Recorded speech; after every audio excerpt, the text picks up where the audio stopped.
Give it up for Josh Johnson!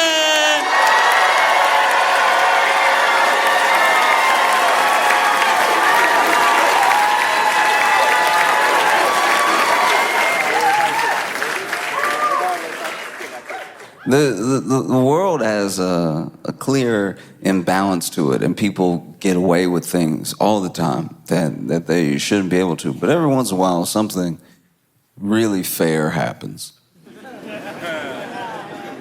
Yeah, I mean, something happens that's so fair that you're like, even though a person took it into their own hands to make it happen, you're like, you know what, this makes up for a little bit. Like, I'll give you an example. Okay, so my buddy is a wedding photographer. He's been a wedding photographer for like 17 or 18 years, maybe even 20. And so he's done weddings, you know, for most of his adult life. He got in photography as a kid, and now that's like his prime means of income. And so he was doing this wedding, and everything's going good. Everybody dancing, having a good time, you know, like get that slide. You know, the toast, everybody's toasting, you know, I've always loved you. Good conversation, eating good food. And one of the bridesmaids walked up to him at some point in the wedding and was asking him questions because she was getting into photography. And she even thought, I might photograph weddings one day. Maybe that'll be how I make money. And so he was giving her, you know, sort of like lowdown on how he does it and how he expects there to be like a wedding season. That'll be where he makes the bulk of his money, and then he'll have to save up money. The conversation lasted about like 4 minutes, right? But then she walks off, and then the groom walks up, and the groom walks up and says to him, look, you are here to take pictures. Okay? I don't want to see you talking to the guests or anything, because while you're talking, you could be snapping, so snap, snap. All right? And so then this dude, you know, goes ahead like a professional, finishes all the pictures and everything. And they get their pictures 2 weeks later, which was the agreement. And the bride looks beautiful.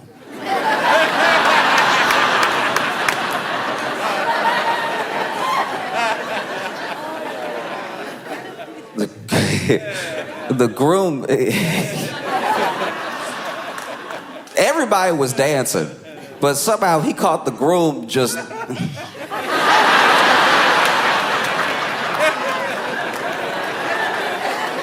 Everybody was eating. It was only with the groom that was like...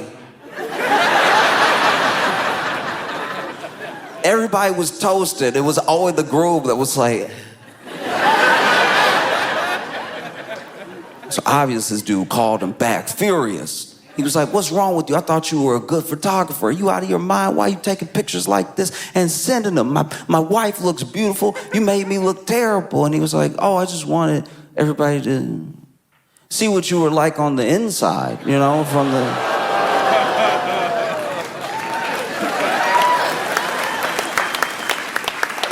And so when I saw those Vanity Fair pictures,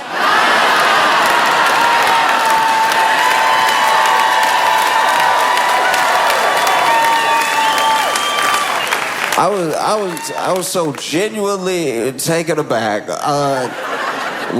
So in case you haven't seen them, wow, spectacular. Jeez.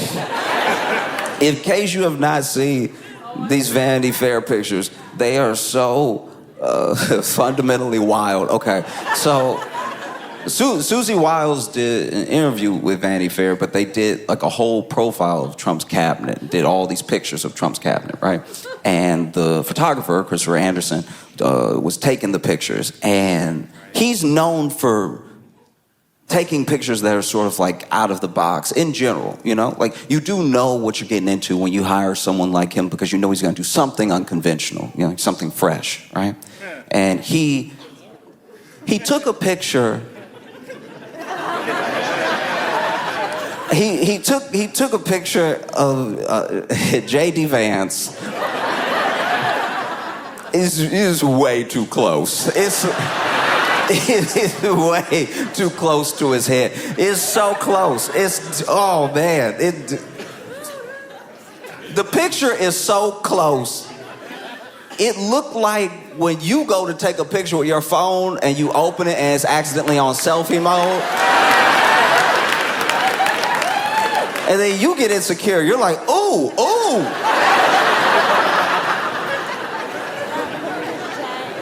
Oh, is that what people see when they see me? This is the last thing. This close is the last thing people see before I kiss them. That's insane. That's probably why we close our eyes when we kiss. Even our ancestors were like, this is too intimate. This is insane. The picture is so close to his head. It is so close to his face. His head, I shouldn't even say head. His head not in it. It is so locked in on his face. It's not, I can't even call it face. His whole face wasn't in it. It is middle head. He got, so the whole picture, middle head, middle face, center, locked in, middle head, middle face. And he's I don't know what his plan was for the picture. Because yes, this person was too close, but he also made that face. Because he made a face. It wasn't just his face. He made a face. He did like, okay. There's a sneer that dudes will do if they think that they're bad. You know what I mean? Like there's like you lift one side of your face. It's like you're gonna smirk. It's usually what a villain does in a movie. Like, right when they're introduced, they'll be like, huh.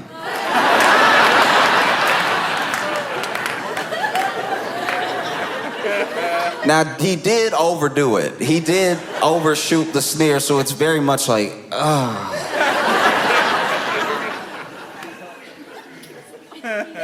Looked like he stepped on a Lego and was trying to hold it together. You know what I mean?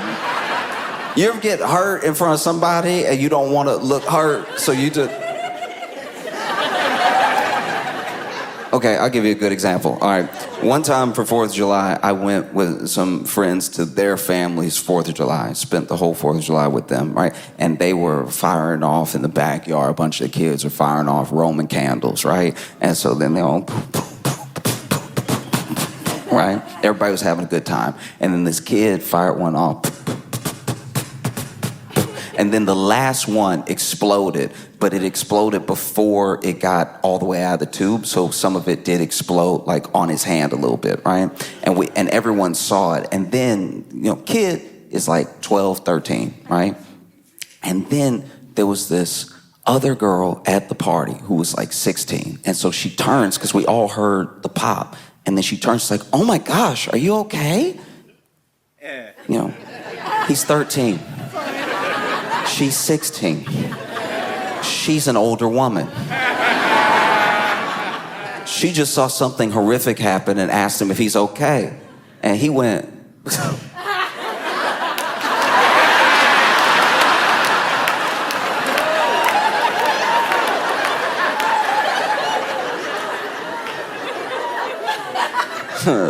yeah, I'm fine, It's whatever, you know what I mean? Like, sometimes things pop off, you know what I'm saying? Real question is, are you all right? Because you looking all right, Like, if anything, you look a little parched. You want me to get you some lemonade? I was going inside anyway. Let me get you a lemonade. I'll be right back, right? And he walked off, little man tried to walk off like Denzel. He tried, still had the Roman candle exploded in his head, but he walked off. Gets inside. They had like a sliding glass door to their backyard, so he gets inside, slides the door back, turns around and goes, Dad!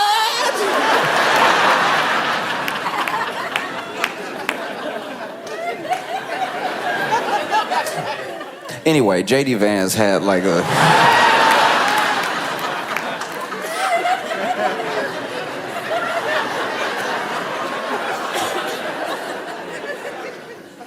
crazy. That's a crazy face to even think is cool. Because you usually make it when bad stuff is happening. One time,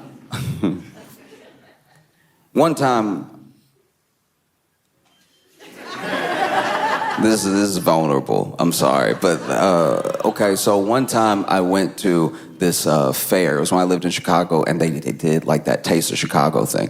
And I went, and there was this one place that had the cheese. I don't remember what it's called, but basically they take a piece of bread and they melt the cheese over the bread, and they use a knife to like cut the last little bit of cheese, and they hand it to you. And this was something I had never had before. I grew up in Louisiana. I grew up around a lot of like Cajun food, a lot of like, you know, like jambalaya, gumbo type stuff, but I had never had this. And just this particular bread with butter, with this cheese on it, was one of the best things I had ever had in my life up until that point. It was so good. It was so good, I went back several times. It was so good that I went back several times. And then I went home and was telling people, I was like, they had the cheese, and he had the knife, and he was like...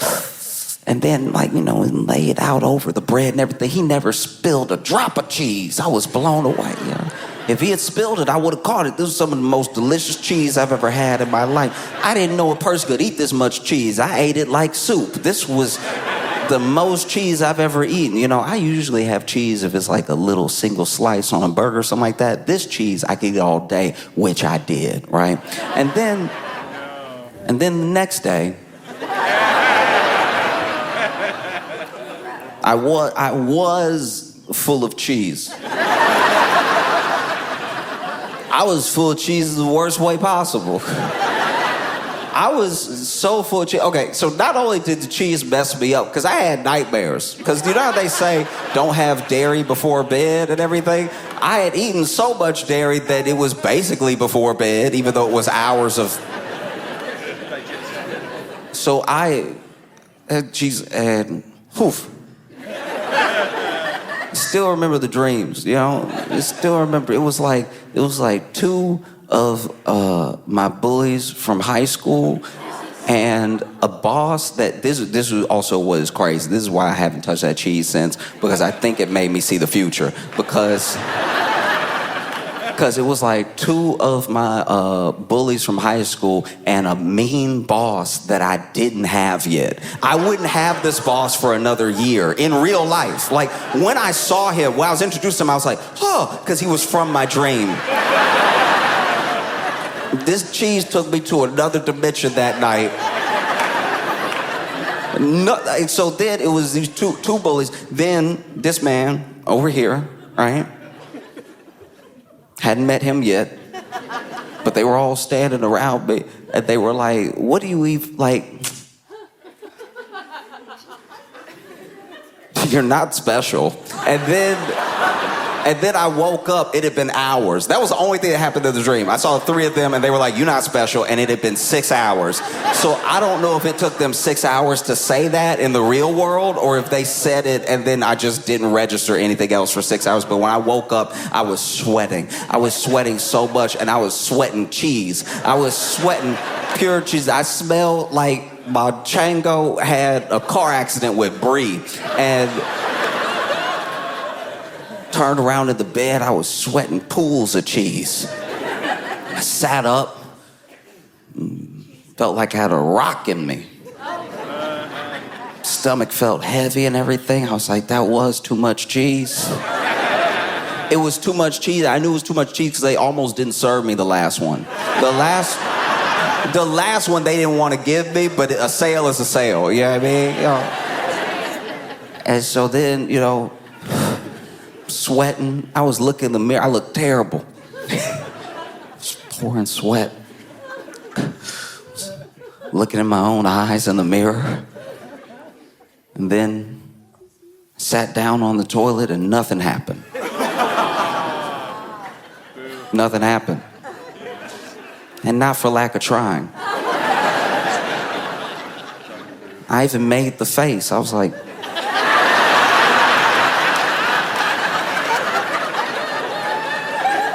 So when I saw J.D. Vance in the Vanity Fair, I was like, that's clearly too much cheese. This man looked full of cheese. The picture is so close to his head.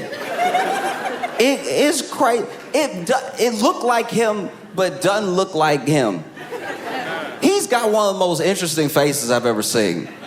Because he is not, but somehow almost, but definitely not, but maybe, but if you look real fast and blink twice, kind of handsome.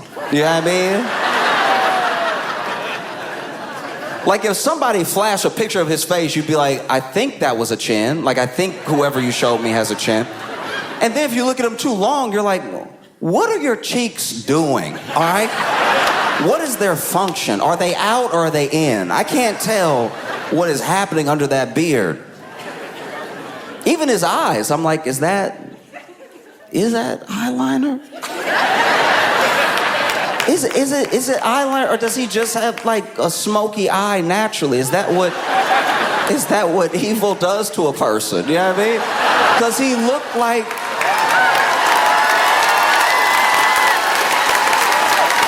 You know the mini boss? You know the mini boss before the middle of the movie? You know the first person that James Bond like kick off a cliff or something like that. He got that face. And the picture is too close. I know. They did him dirty on purpose, but still, they did me dirty. Like I had to look at it. I didn't know this was possible. This is how talented the photographer is. The photographer made J.D. Vance look like J.D. Vance from South Park. Like the way he looked in the thing is so close that when you fill out the rest of the face, you imagine it the way that they did it in South Park. And even in South Park, they were like, let's go ahead and like over-exaggerate every feature. That is what will make it funny. Ha-ha comedy, right? But then this guy was like, nah, I think I could do it for real. Like, I think I could do that to him.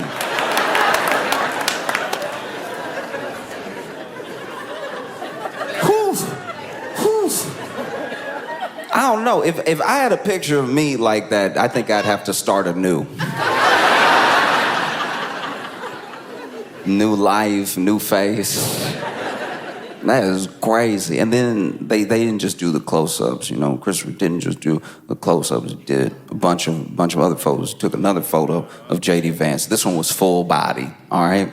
But this one was also hilarious because he zoomed out too far. Like this... J.D. Vance is over here. He probably told him to stand against the wall and give some sort of power pose. So then he's over here, got like, I think he's holding his ring or something like that, trying to give like a sort of House of Cards look. Like. Meanwhile, he doesn't know. The camera zoomed out enough that it's not just him at the wall, it's the floor, it's like a part of another room. I don't know what that is. I'm not acting like I know, I wasn't there, but I think he snuck a couch in the picture, which is also crazy work. That is a wild thing to do to somebody. To put a Wayfair-looking couch in a picture of J.D. Vance trying to sulk a little bit. It's a very romantic picture. It's crazy right here. And then, he wasn't done. Took a picture of Marco Rubio. And he took a picture of Marco Rubio. He decided to make this one black and white. J.D. Vance's was color. All the colors. He caught the acne, caught everything. And Marco Rubio's, though, was black and white, and he's looking off from the camera a little bit, you know? And even he was probably looking off. He probably told him, like, hey, give me something, you know? Give me something. Give me your version. Give me what you think would be. Try. little sexy. And then Marco Rubio hit him with the...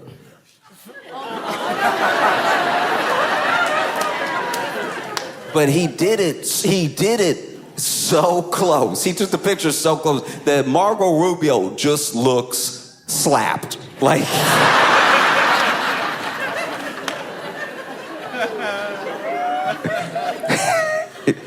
He looked like that moment that somebody gets slapped right before they look at who slapped him. You know what I mean? Like, they just moved your face. And a down slap, too. A down slap is very disrespectful. Normally, when being slapped, as someone who has been slapped, being slapped, depending on the situation, the height of the person, and their feelings about you, the slap is normally a sort of follow-through. You know what I mean? It's sort of a bow this way, from right to left, you know? But if somebody really tried to disrespect you, or they got like 8 inches on you, they gotta aim down anyway, so it becomes a pow, a downward slap. Downward slap is tough to swallow. It is, especially as a man. If you get downward slapped as a man, oof, you gotta reevaluate things. I'm sure there are some people who didn't even believe in gun ownership until they got downward slapped.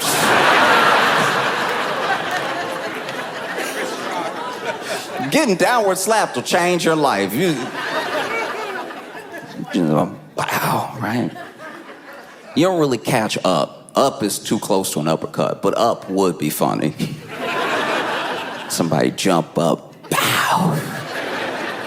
Face goes, oh, look at the stars. But this, Marco Rubio down like this.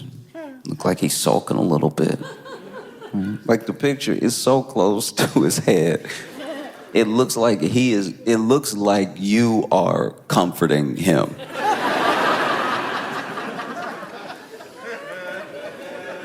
Yeah, because it looked like he's in the picture like... I was supposed to be chief of staff.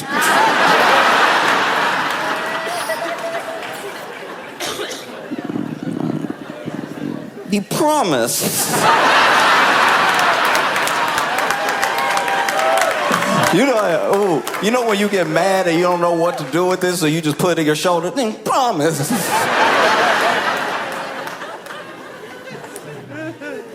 Down. Rough. That's rough work. I mean, then he took another picture of Marco Rubio. This time, it was full body. And honestly, you should have stuck with close-ups because the full body is genuinely wild because Marco Rubio, I don't know what he told Marco to do, but he took a full body picture of him very far away. Once again, just like Jay Vance, very far away. Makes him look small. I don't know why Trump called him Little Marco Rubio. Maybe it's because he genuinely is a short man. Maybe it's because he shrinks up when he's around real men. Like, I don't know why Trump would call him Little Marco Rubio until I saw the picture. And I was like, that is crazy to put him in the picture, have him stand there. He's bent over a little bit. There's a lamp right here, and there's a doorknob on the other side because they let an open door be in the frame, and Marco Rubio fighting that doorknob for height, fighting. Normally, I don't even think about doorknobs like that, but I was like, how close is that doorknob to his head? That doorknob look egregiously... Is that a big door? It was genuinely uncomfortable. I was over here, and he's leaned over. This dude leaned over. And it doesn't really make sense why he's leaned over. Like, it feel like maybe he told him to look longingly at the lamp or something like that. Like, I don't know. No, you already got JD with the couch, maybe Marco with the lamp. But he's standing there looking like a piece of candy fell out of his pocket. Like, no. Now it's dirty.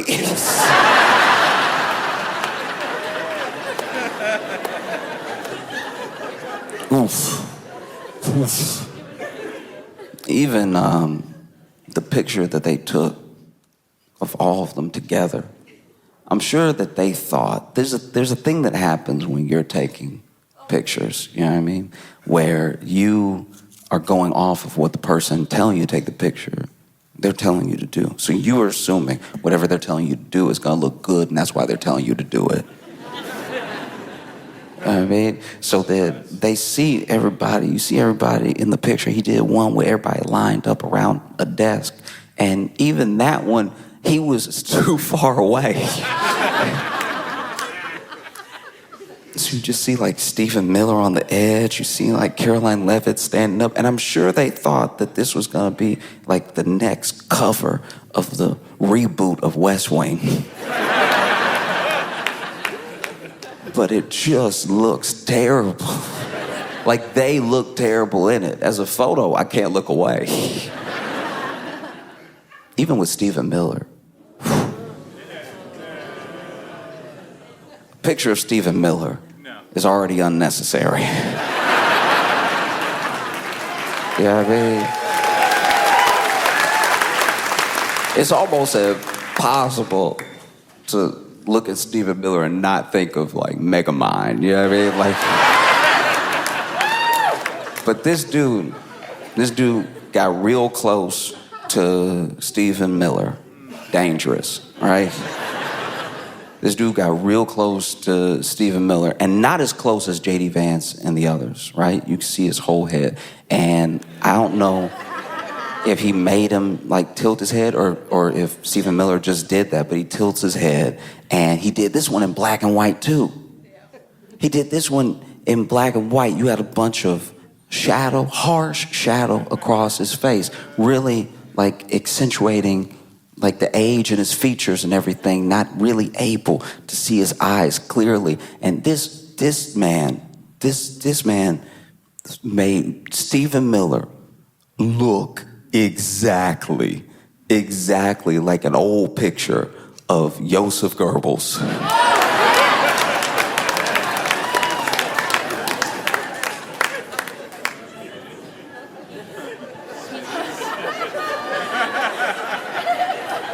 When I've heard Stephen Miller compared to Joseph Goebbels before, like that thing, that like concept is not new.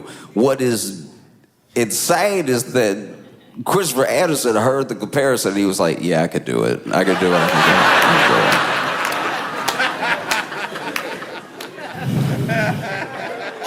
Wow. Wow. Even the picture they took of Stephen Miller, like sitting on a couch, right? I think he was on a couch, may have been in a chair. He's over here, arm over, like this and everything. Probably told him, hey, sit like you're powerful.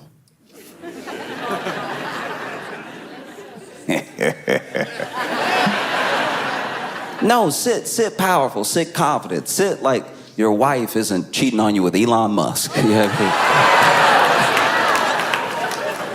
I don't know, it's what I've heard. I don't know. He tells him to sit down, he sits down.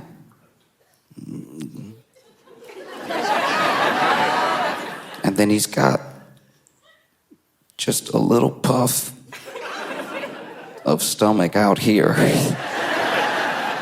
Something that normally a photographer would crop out if they liked you.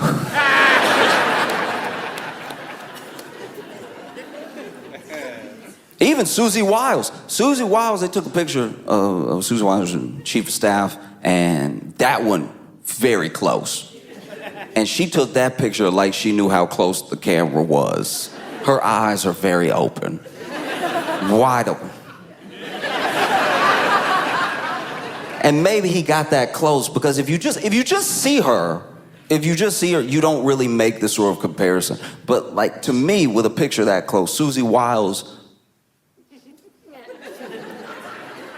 looked like she from another dimension.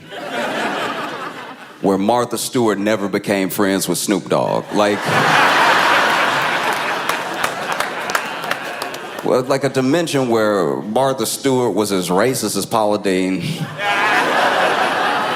never became friends with Snoop Dogg, and got into politics.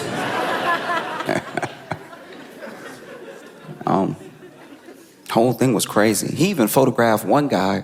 I'll admit, I don't really remember who that dude was, but he just sort of made him look at the ceiling. And I was like, all right, fair enough. Yeah, I guess he's also confused about what he does.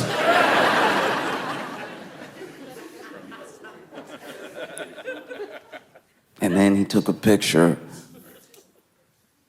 of Caroline Levitt.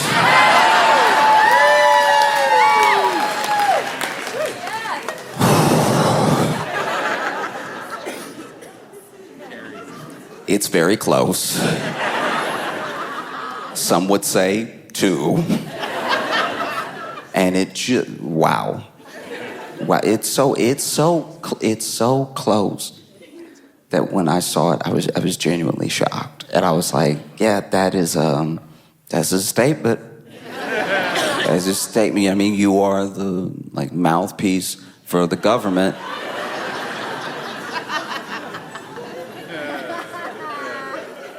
You're like the mouthpiece for Trump and the government, and the picture that has been taken does make us look at your mouth.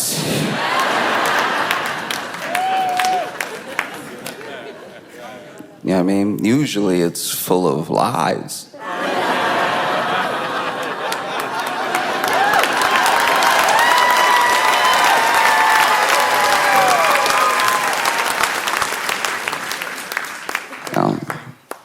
They were talking to Christopher Anderson about this photo shoot. And, when asked about it, he was like, as a photographer, I take it as my responsibility to photograph what I encounter. I don't know if he's British, but that seems like a very posh way to say, I was just trying to show who you were on the inside.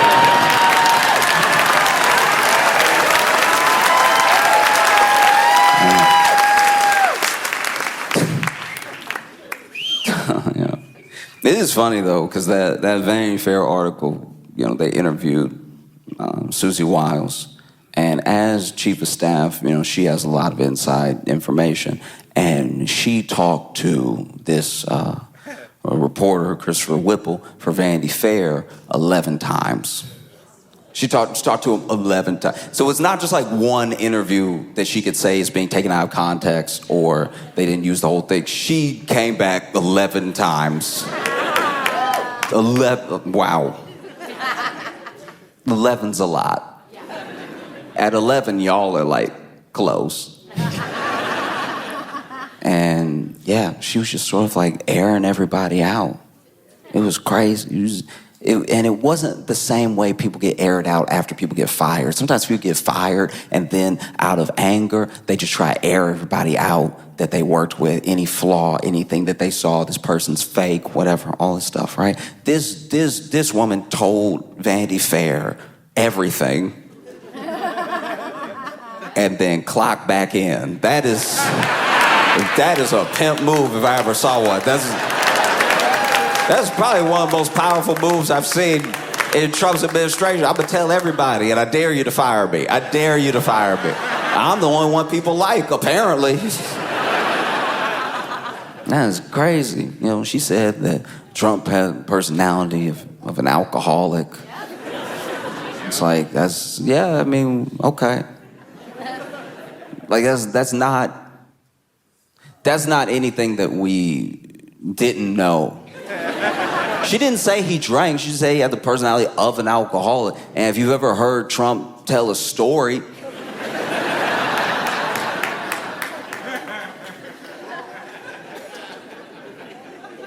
I've been to more than 1,000 barbecues where the same type of story was told by the same uncle who had to digress, who... if you told me Trump had been drunk this entire time, I would believe it. I'd be like, that all checks out now. This is This actually makes so much more sense if you were drunk. Like, even a rally, you'll hear him speak at a rally, and you're like, if he was drunk, it would make sense that he speaks in commas. He can never just go through one sentence. There's always a detour, you know? Many are asking me, more people than have ever asked anyone ever. You know, one time I was at a party and there were a lot of people there too. I'm being asked by almost as many people as there were at that party, but also, do you know Kristen Stewart and Robert Pattinson dated? That's kind of wild. Anyway, I was being asked by someone. I have the best polling numbers in the history of numbers. And when you check the numbers, they're gonna seem fake because the radical left is, Nancy Pelosi also makes a lot of money from, she also makes a lot of money from the stock market, and I don't even know if that should be allowed. She's crooked. Her and her husband. You know who else has a husband? My wife. My wife has a husband. It's me. I'm my wife's husband. And I'm the president of the United States, and I came here to tell you wanted to talk about something?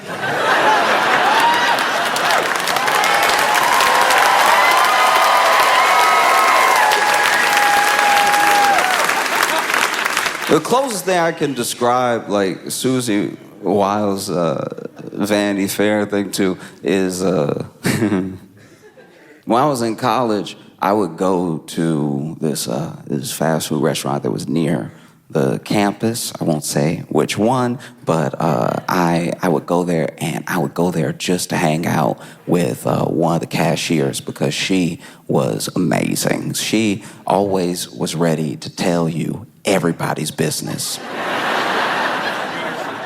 while you ordered. We became fast friends because I would just walk in and be like, hey, how's it going? And she would tell me how it was going for everybody in there. She would air everybody out. There was one time I walked in, I'm like, hey, how's it going? I'll just get like 5 nuggets. And she was like, oh, yeah, no, it's going all right. We a little short-staffed because, you know, Willie got arrested last night. He got arrested leaving work. They arrested him in the parking lot right there.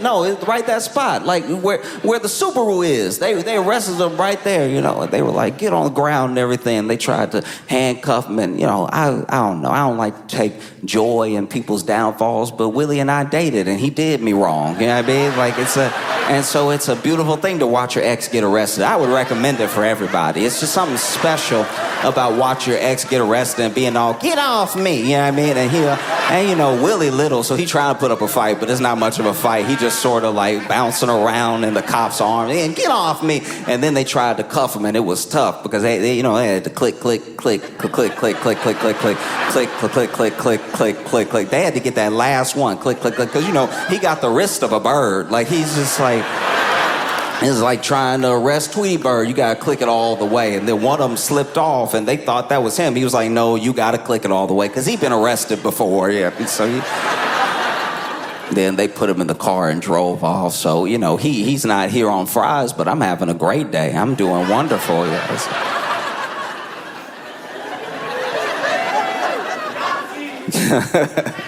There was one time I went in there, I was like, hey, how's your day going? And she was like, you know, Trisha getting on my nerves.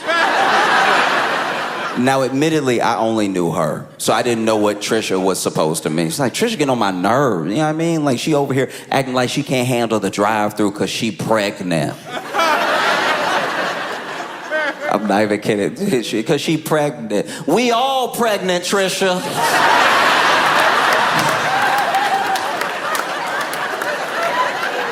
People gonna act like they can't do something because they pregnant knowing you pregnant. I'm pregnant too, Trish.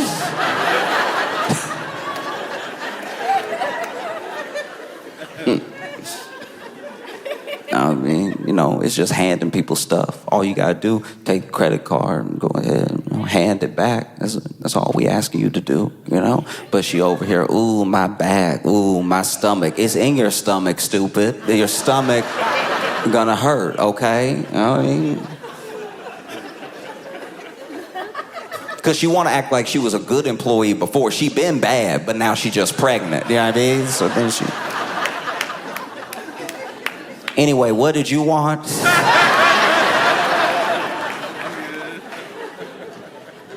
I was like, I just want to know more. There was one time I walked in. I don't know what beef they had before I walked up, but she was walking to the counter, and she was walking to the counter and was leading to the counter, saw me, and she was like, as she's turned it, sees me, had one more thing left that she wanted to say. So she leads towards the counter, starts getting ready to type one thing, but then she's like, stay pregnant, Trisha.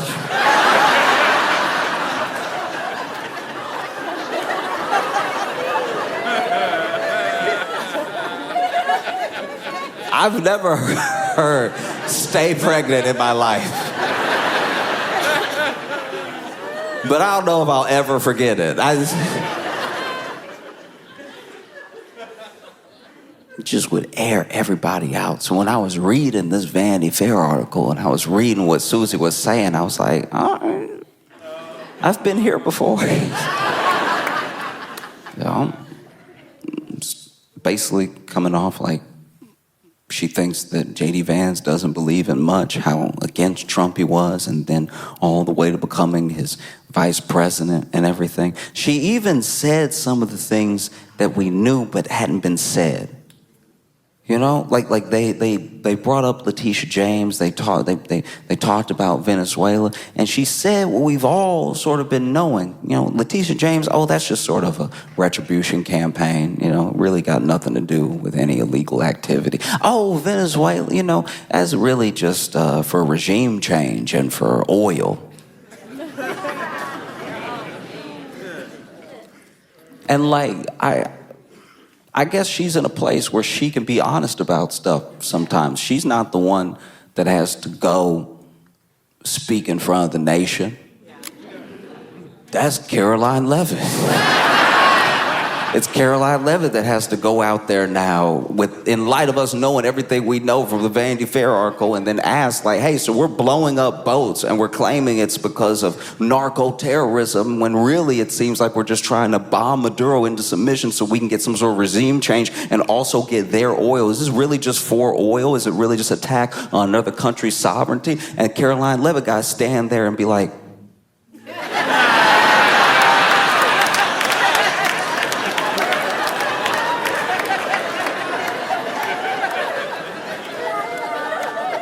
the president has been clear about this. He cares about the lives of American citizens.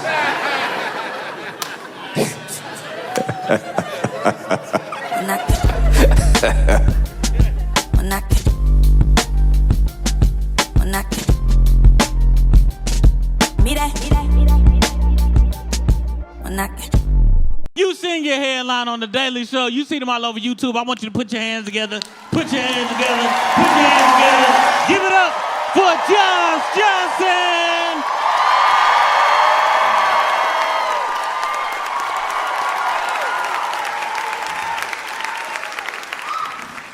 It does feel like this Epstein thing is going to go on forever.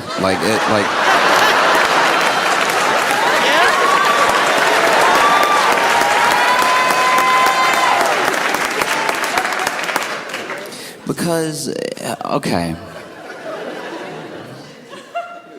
the Dems released, I think it's like some sort of committee, they released these images that were subpoenaed from Jeffrey Epstein's estate. Jeffrey Epstein's estate turned over to this committee like 95,000 images, like pictures, everything like that, and then they released to the public 19.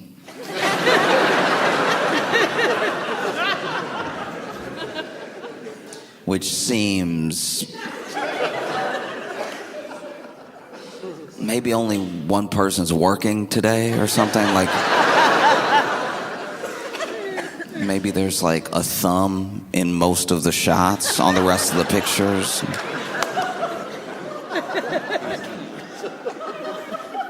This is crazy. 19 out of 95 Apparently, I still want that to be like a fake number. Do you know what I mean? I saw 95,000. I was like, somebody hit an extra zero. There's no way. There's no way. And then the 19 pictures are... The thing about the pictures, right, is that on their own, only some of them are like damning and weird and crazy. A lot of them are just pictures of people hanging out. It's just who is hanging out. Do you know what I mean? It's like a picture of Jeffrey Epstein and like Steve Bannon. You know, Steve Bannon back when he was actually like working in the White House and everything, like working for Trump when he wasn't just Steve Bannon.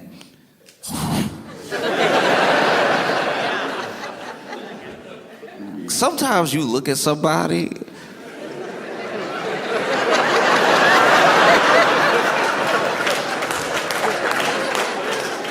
Steve Bannon a tough one, because sometimes you look at somebody and you're like, oof, maybe they gotta be racist. Like, I don't know. If I look like that, I'd probably hate everybody too. I'd probably, look, I'm not condoning racism. I'm just saying, like, look, no one else looks like that. So, of course, he's gonna hate everybody that doesn't look like that. He gotta look like that. That's hard to live with. Man. Steve Bannon hate everybody. He looked like he would hate everybody. You know, like there's some. I'm not saying that every like racist person is ugly on the outside. I'm just saying that like when you look at him and if somebody told you he was like a deep like a super racist, you'd be like, yeah, I'll let the racists have that one. Like that's not getting in my feelings at all. That is, imagine somebody hates you and like really hate like a lot of hate in their heart, and they would love like a sort of dystopian future where you and everybody like you is living a terrible life just because they have so much hate in their heart. And you see them though, like on paper that's very upsetting, but when you see them, let's say you see this person and then you're like, oh. Do you know what I mean? Like Steve Bannon looked like white Thanos. Like he was crazy. When I found out about this dude, I was like, is this dude? I didn't want to assume he was racist, and then he said some kind of racist. I was like, yeah, there it is. There it is. Because the thing about when you're racist, it's like people have to feel less bad about not wanting to be around you anyway. And I will say this: look, this is just me. I'm not telling anybody else how to feel. This is just me. Even if Steve Bannon was not racist at all, I would still be like, ugh, and that's on me. That is on me. That is me.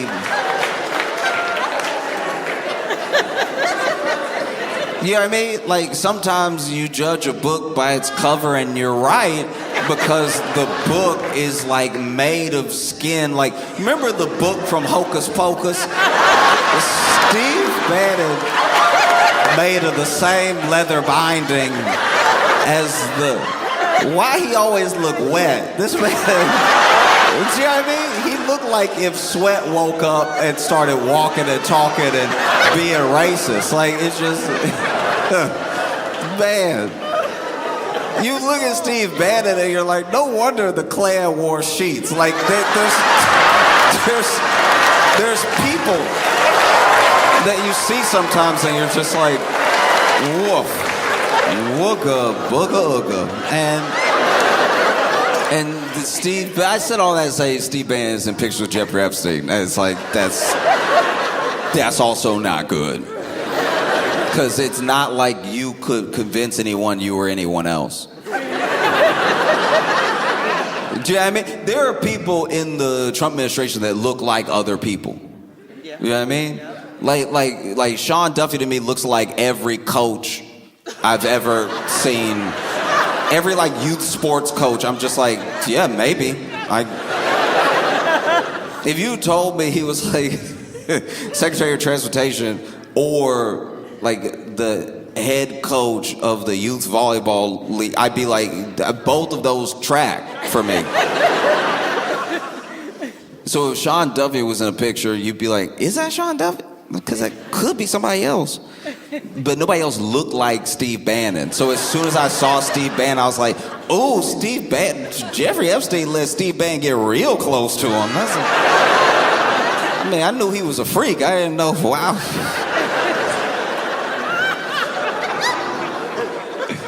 Oh, man. And then you see like Jeffrey Epstein with plenty of other people. You see pictures from the island and stuff like that. You see Jeffrey Epstein in pictures with Woody Allen.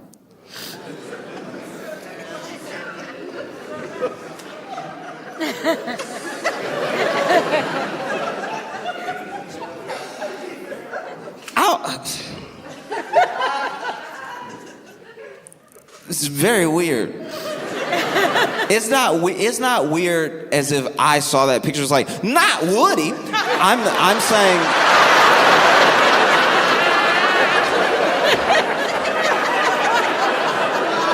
I'm saying it's weird in that you see Woody Allen by himself, and maybe you're already like, ugh. And then you see how people fight it. We know everything with Woody Allen. We don't even need a rehash. We know. And then you see this, and you're like, I know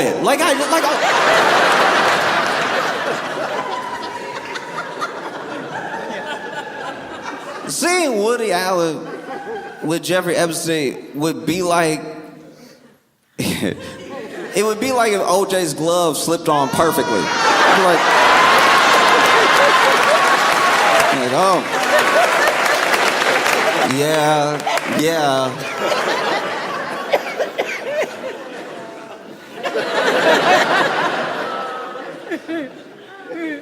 Woody Allen. I forget about Woody Allen all the time. And then something reminds me of Woody Allen, and it never doesn't remind me what Woody Allen is like. Do you know what I mean? There's never, I don't know, maybe I don't watch enough movies, but I've never been like, a new Woody Allen. Like, no, the thing with the daughter, and it's top of mind. You know? Woody Allen.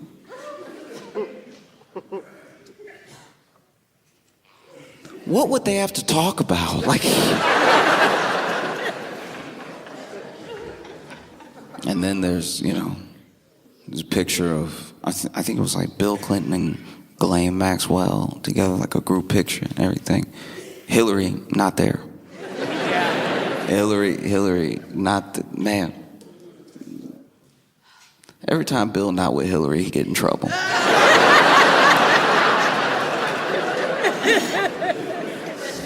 You know Hillary must stay mad as hell at home. Oh, yeah. See all these people. 19 pictures out of 95,000. I don't know why we keep dropping like Epstein content like albums. Like this is...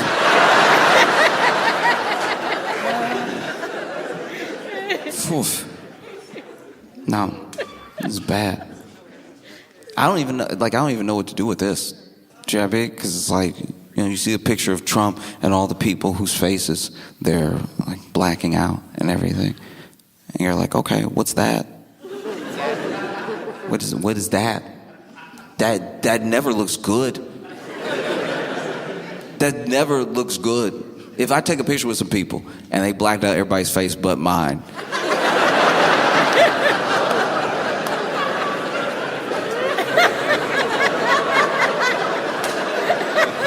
There's no smile. There's no demeanor you can have when they blacked out everybody's face but yours and look like innocent. Like there's no way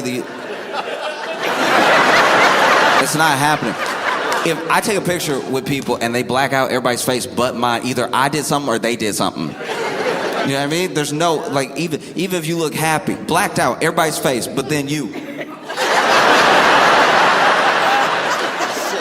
Blacked out everybody's face, and then you. There's no scenario where you don't look like you did something. They blacked out everybody's face but yours. It's not good at all. And then you see these weird inside jokes they had and everything. It's weird stuff. It's upsetting, weird, and it's crazy to me. It is so insane to me that out of this multi-billionaire cabal of predators, that somehow amongst all of them, because you're talking about what would normally be serious conspiracy level stuff, would be on TV type of, these people, every single one of them, so far as we've seen, right?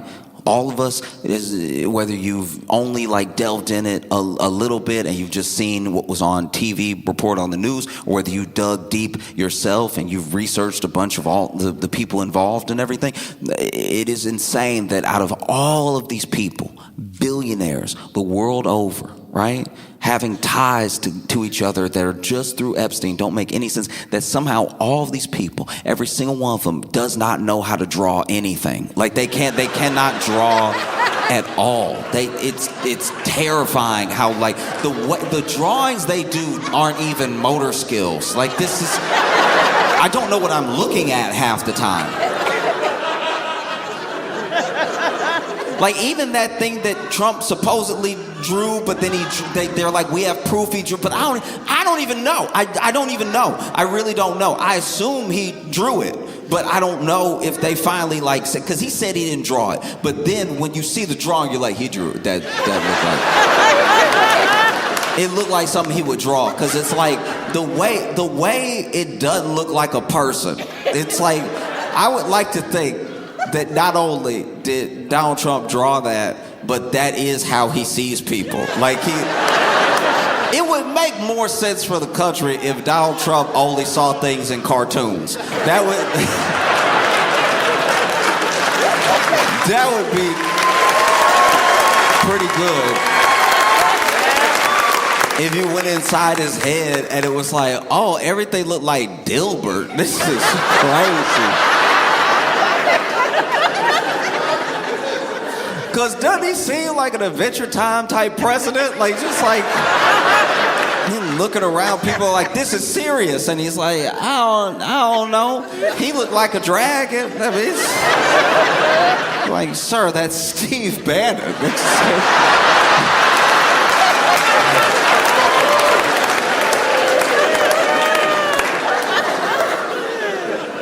Steve Bannon, multiple pictures with Jeffrey Epstein. Hanging out. Man, what could they have to talk about? Yeah, I mean, what, oof. Oof. Do you ever wonder if Steve Bannon tried? If he tried to I gotta do something, I gotta clean myself up. Let me do a chemical peel or something. Let me do something. I don't know. I don't know if you just look like that off the rip. I think something happened. There's got to be an origin story at play. You can't just, I feel like Steve Bannon got the same background as Splinter from Ninja Turtles. Probably. It would make sense if Steve Bannon was living in a sewer and then he came across these turtles, right? And these turtles, he started taking care of the turtles. He thought about eating them, but then he was like, nah, I'll take care of them, everything. And then there's this toxic waste that they were all exposed to, and he put the turtles in it because he was like, I lived. And so then the turtles got a special, physical intelligence for martial arts, and he went off and joined the White House staff. You know what I mean? Like, I don't know. He just doesn't look like I've seen Steve Bannon say like dog whistle racist things and been like, bro, you don't need the dog whistle. Like, this one's all you. Like this. Steve Bannon is what you imagine when you imagine like a deeply, racist person. You know what I mean? Like it's like you look at it and you're like, I would rather it be that way. No, it's just convenient that his entire shape aligns with his views. Like it's just, if you really have never seen Steve Bannon, he looked like, a Sphinx? He looked like... Oh my God. He looked like the head of a frog and the body of a wildebeest. And the legs of a chicken. And the hands of like a mole rat. You know what I mean?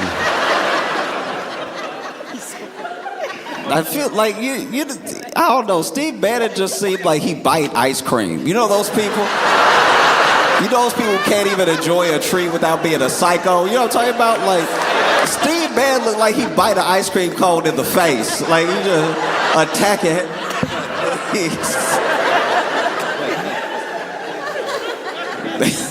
He lets it drip down his hand and goes, I'll save some of this for later.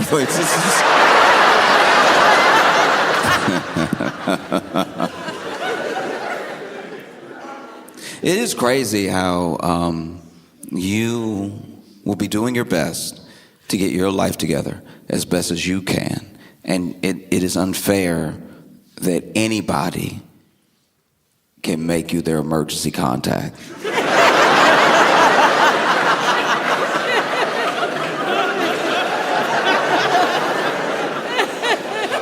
Like, I can't even get into a hotel room I paid for without my ID, but you could just write my name and number down. And now all of a sudden, I'm who they call if you get busted up. Like, this is a crazy system we've created. What if your emergency contact don't like you? We didn't think this through at all. This is it's indicative of a less than stellar healthcare system, but your emergency contact should be somebody that you trust, should be somebody responsible. It should be somebody who knows their emergency contact. You know what I mean? Like you gotta make somebody your emergency contact the way you make somebody a godparent. They need to know. Because you could do that too. You could also just make somebody a godparent and not tell them. And then people will hit them up and be like, hey, so they said if anything ever happened to them, you have a kid now. And when you say what, they're like, they said you'd say that.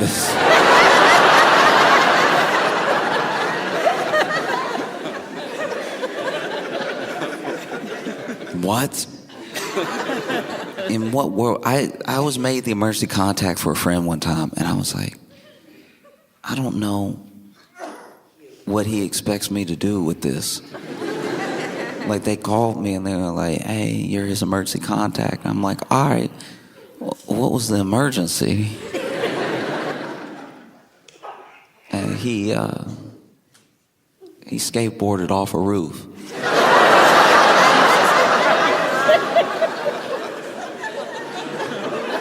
No, I had the same reaction. Not only did I have the same reaction, he looked at me crazy like, I thought I could land it. No, my mistake. I forgot. The world is Tony Hawk Pro Skater 9. That was crazy, though. I thought I could land it. And so I made them call you on a Saturday. That's the other thing too. You can make your emergency contact somebody so that the person who should really be your emergency contact doesn't find out. You know what I mean? Made me the emergency contact because he knew if he made his parents the emergency contact, he'd hear an earful about skateboarding off a roof. But the crazy thing about making me the emergency contact versus his parents is that his parents still live in the state he's in. I moved away years ago. This is just...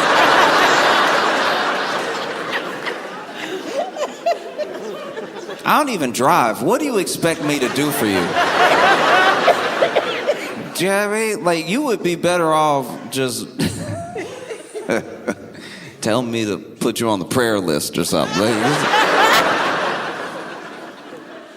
Because even the person that called me, even like the receptionist that called me, I was like, so am I supposed to do something? And they were like, no, not really. We're sort of letting you know.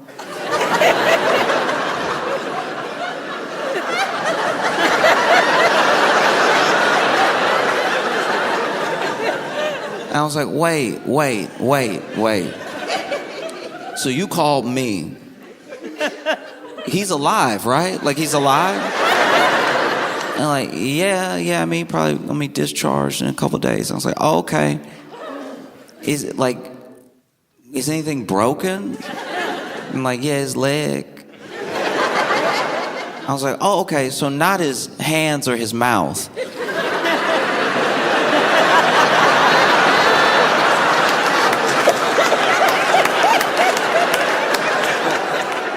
But he still made you call me even though he has my number. And then this was insane.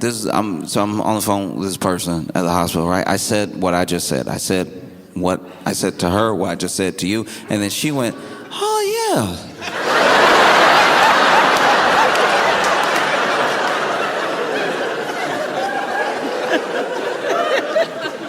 No.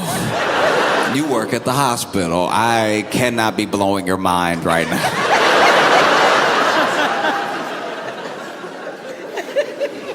That is terrible. It's so frustrating too. You know, he got a big bill for it. He got a big bill for breaking his leg, skateboarding off the roof. And it's not like they charge you extra for it being stupid. They charge you what they charge you based on, you know, insurance, network, deductible, stuff like that. It would, I think by now that I'm an adult and I like know what any healthcare thing is, right? Because when I was a kid, I would just go to the doctors. My mom took me to the doctor because she was like, I don't know, right? Like if I got hurt or felt sick around my grandma, there was usually something. There was usually like a remedy, something passed down. I remember one time I had a wild lump in my throat, like to the point where I was like, I wasn't necessarily having a lot of trouble swallowing. It was just very present. It was making me deeply uncomfortable. And then she was like, oh, okay. You know, I'm thinking in my head, I'm gonna have to go to the hospital because I'm like, I've never even heard of this. And then she's like, oh, tell me what's wrong. I told her. And then she was like, okay. She goes to the kitchen, comes back, and she puts like a couple dashes of salt on a spoon. She was like, open your mouth. And then she put the spoon right under, you know the thing.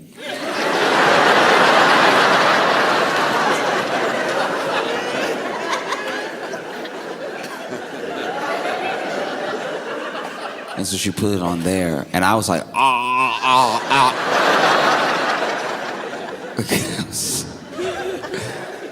And then, sure enough, it just went away. It just went away. No charge. It's just gone. It's crazy, you know? Meanwhile, you go to the doctor, and you ask the doctor what's wrong. And the doctor's like, I have no idea. Like, I don't know you.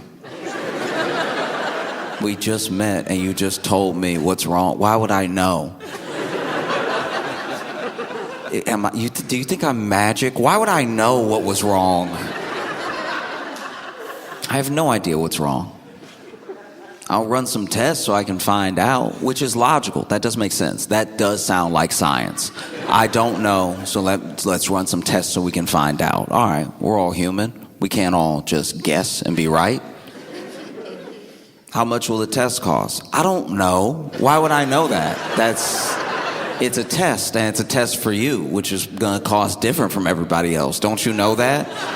You idiot. Don't you know that the test costs whatever we say it costs after it's been done, so that way you can't really make a decision on whether or not you can afford it. We're just gonna tell you later, you know. Like, I don't know, a hospital charged you the way a loan shark lends you money. It's like, because you get the bill and you're like, all right, I was there. So I remember you barely helping. Meanwhile, everybody that like wants to do good, like some of the most good you can do as a medical professional is really lean in and quietly tell somebody like, hey, look, this is gonna be insane.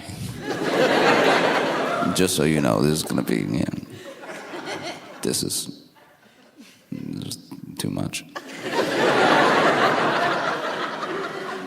Like, I love when I get like a nurse or a doctor and I ask them like, well, what about this? Like, would you do this? And they're like, no. That's real good, you know? Because I genuinely feel like nurses especially don't get the like pay, the recognition, any of the like care that they deserve, because if there's gonna be someone that saves you $20,000, it will be a nurse. It'll be a nurse that's like, just take some ibuprofen.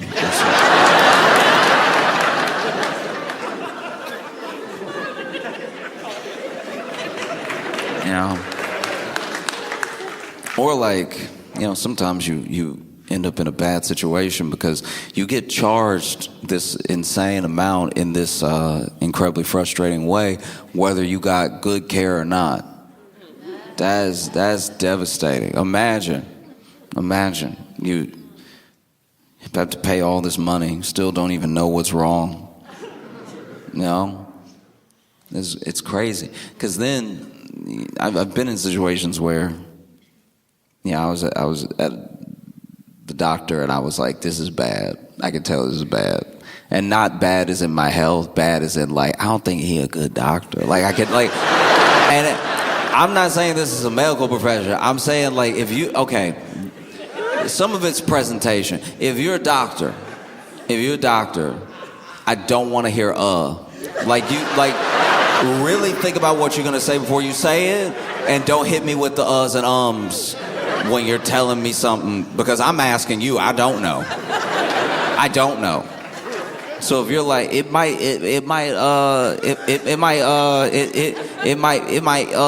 be inflammation, it could be stress, it's like, okay, we're just guessing in a room together.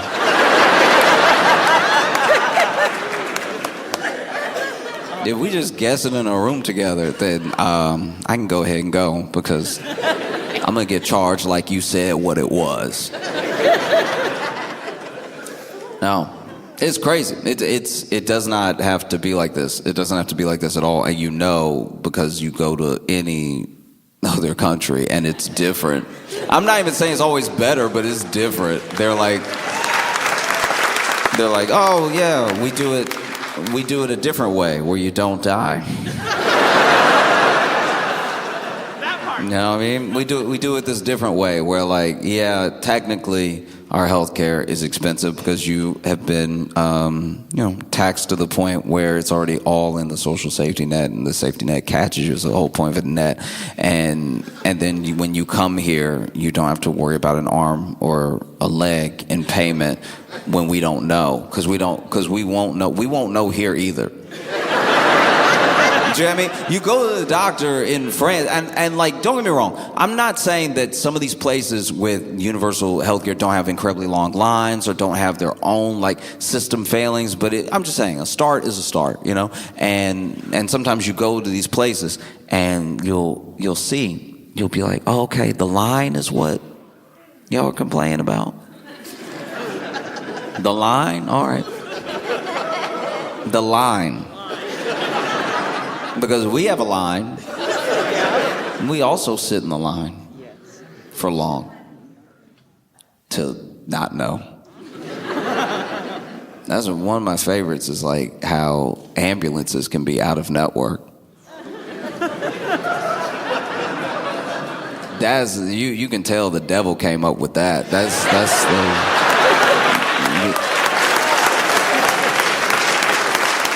And look, I'm not saying I know everything about this. I'm just saying this is my understanding. I hope I'm wrong. I love being wrong. It's usually a better world when I'm wrong. I love being wrong, but from what I understand, there are like ambulances that are not covered that will then take you to hospitals that are out of network, which just makes the whole thing more expensive. It becomes like a $9,000 Uber ride to the hospital. And I don't know, I feel like it's tough.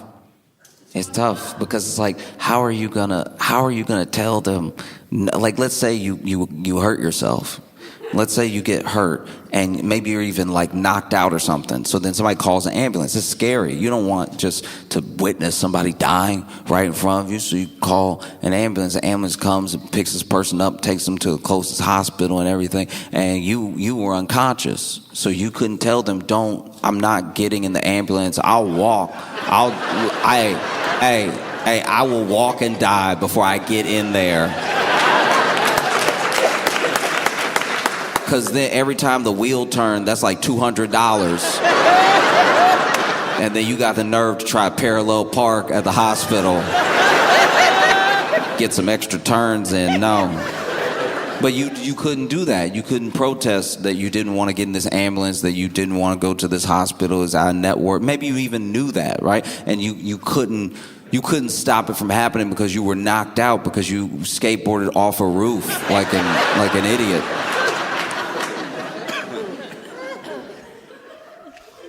And then you're laying in the hospital bed, leg broke, you broke. And then this person calls your emergency contact. Who didn't know? Who didn't know?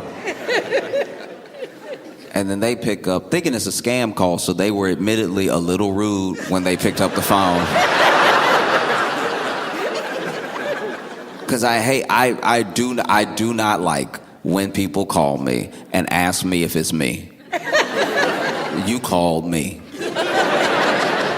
You called me to ask if it's me. I know I'm me. If you don't know if I'm me, don't call me. If you don't know, you called me to be like, is this Josh? It's like, is that a trick? What is this? The only people that have this number are the people that know me. So if you don't know me and you have this number, maybe don't call. But if you do think it's me, you would just say, hey Josh, right? You would say it with confidence. You wouldn't act like you found this number written on a bathroom stall. Hey, it's just Josh. Are you out of your mind? Is this Josh? That's what I love in my day. I love to spend my day telling people it's me when they think it's me and they've called me. The only way to have an interaction that's more aggravating is if someone was holding your ID and reading it and looking at you and go, is this you? It couldn't be more me. You're talking to me asking if I'm me. And so then I don't say anything because I can't tell if you're a robocall or not. Because you get those now too. You will get a robocall. You'll get a robocall and it'll sound not AI for the first like 3 seconds. Because anybody can say hello and sound convincing. Some people say it weird. Some people do. Like people who are not AI will be like, hello? I can't tell if that was a computer or I can't you know what I mean? It's like how you never know if the first sentence of a poem is good or bad. Like, it's like, we need a little more to decide. You get that first hello? You get like a hello? You get so many different hellos, and you're like, all right, this could clearly be a machine. You're not gonna get me. And I don't know this number. I don't know this number, and you called me. I pick up, and look, maybe it's wrong. I'm sure it wastes time. But when you call me, and I don't know your number, I do give it like 10 seconds of just silence. I wait for you to speak. I wait for you. This might be insane. I don't know if I'm crazy, but like, I wait for you to speak. I don't know you, and then I'm pretty sure your voice triggers the robocall. You know what I mean? So when you're like, hello, they're like, oh, a person? Oh, we got you now. This number works. So then I'm like, I pick up and I'm like, Talk to me. I ain't talking first. I don't know you. and then I hear, hello? And I'm like, all right, you're not out of the woods yet. What's that second hello sound like? Because if the second hello sounds eerily similar to the first hello, you're an AI. You're not, no. No one says hello exactly the same pitch for pitch every single time. Hello? Hello. Hello? Is someone there? You know what I mean? And then this is what I'll do. This is also, this admittedly doesn't make sense. I'll tell you this right now. This does not make sense. This is why I should never be your emergency contact. Because even after the second hello or is someone there, all I'll give you is a cough. I'm coughing right into the phone. Because a person will be like, oh, okay, that's a person. And maybe they're getting situated. Maybe they answered it in their pocket and they're trying to like get it to their head or something. But a robot doesn't know. Hello, is someone there? Is someone there? Is someone there? You know what I mean? And then you can just hang up, right? But hello? Hello? Okay, 2 different hellos. That sounds promising. Can you hear me? Oh, okay. Can you hear me? That's pretty...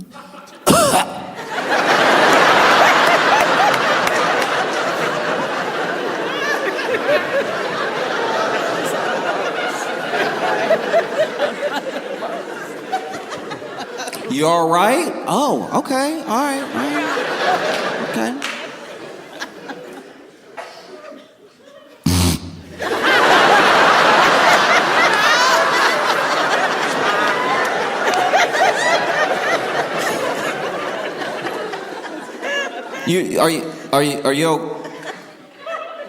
Are you okay? Yeah. Sorry. Yeah, I'm good. Hi, how's it going? Good. How are you? I'm good. Is this Joshua?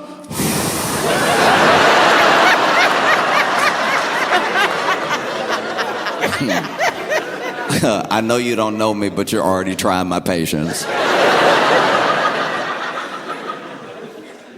Who is this? Because tell me who you are. Don't ask me who I am. This is my phone and I'm already in it. Like, I'm already in my phone. You're a visitor in my phone asking if... Imagine somebody came into your house. They walked inside and they were like, are you? You'd be like, I have to shoot you now. I have to, like... Tell me who you are. If you broke into my phone, tell me who you are. Is this Josh? Yeah. Oh, okay. We're calling from blah, blah medical. And you were listed as the emergency contact for your friend. And I'm like, oh, okay, that's interesting. That's interesting, because I didn't know that I was his emergency contact. That's wild. You can just do that to anybody that you want. It's crazy. You can make someone your emergency contact while owing them $200. And that's wild. That's wild. Because Because when I need to emergency contact him for my money, there's no answer. That's crazy. That's crazy. You know, when I have an emergency of funds from the funds I don't have, from the $200 I lent him, somehow, wow, can't get a hold of him. Line isn't working. But when what did he do? He skateboarded for a roof. Huh, okay. Probably bought that skateboard with the $200 Do I need to do anything here? Is there anything I'm supposed to do? Like, am I getting charged for this call or anything? They're like, no, you don't have to do anything. I'm like, okay, good. I won't be doing anything.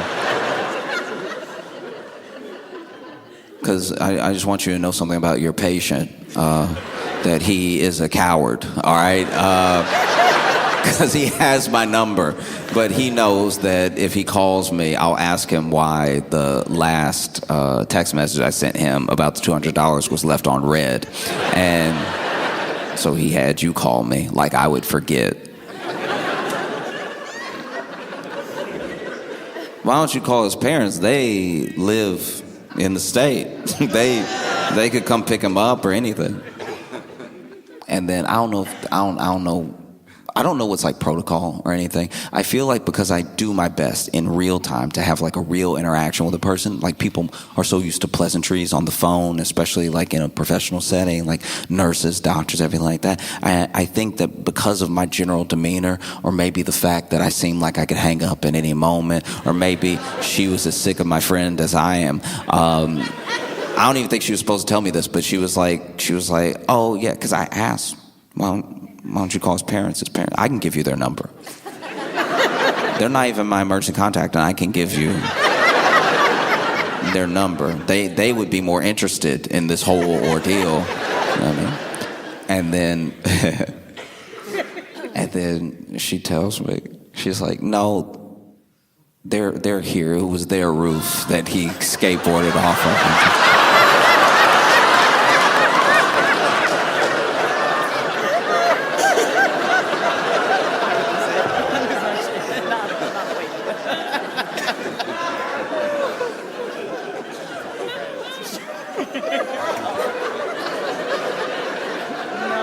They're here. They're here as in there. They're here as in there where you are in that building. They might be behind you. Why do you? Like, oh well, it's a protocol. We thought they just got here, so we called you. To be fair to her, we had been on the phone for a while now, so like there was time for his parents to get there. It's like, you can just do that. You can just make somebody your emergency contact, not even tell them. That's crazy. That's wild, Lisa. She's like, huh, yeah. I was like, all right. It's a weird conversation to try to end, too. Because then I'm sitting there like, does he need $200 more? Like, why would he? His parents are there now, and I don't live there. I don't know what I'm supposed to do with the information that his leg is broken. And then she was like, yeah, I don't know either.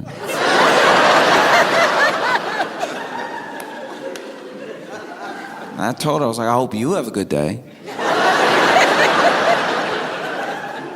Like, you deserve a good day. You have to call and let people know they're the emergency contacts of people that they don't even know what's happening. And she's like, yeah, thank you. And then we got off the phone, and I just sat there. I genuinely just sat there for a second. I just was on the phone with this person for a while. And it occurred to me, like, I'm sitting there, now I know not only am I like my friend's emergency contact, because through everything, that does say something. It says something about like how he sees me or something like that. And sometimes you have a friend that you don't really know where you stand with for for a given reason, and then something like that happens, and you're like, oh, maybe we're closer than I thought. Like, even though I moved away, he was like, I want this person to know if something happens to me, which did touch me. Like, and I'm being completely serious. It was like genuinely that did, like, because we hadn't spoken in a little while. It wasn't even like a falling out or anything like that, but we just hadn't talked in me moving and everything. And I was just sitting there thinking about how he made me the emergency contact instead of his parents and everything. And I was also sitting there, just eventually I was like, it was $300 that